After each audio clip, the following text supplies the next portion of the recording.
This video will show you how to add a slide to an existing VoiceThread, which is something that you'll be doing for the tutorial in week 8 and possibly in future activities.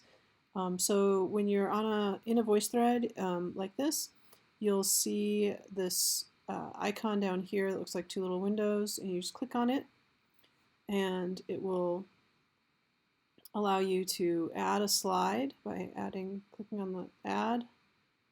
And then you'll want to upload a file for this one. And then you can choose the place where you have the file located.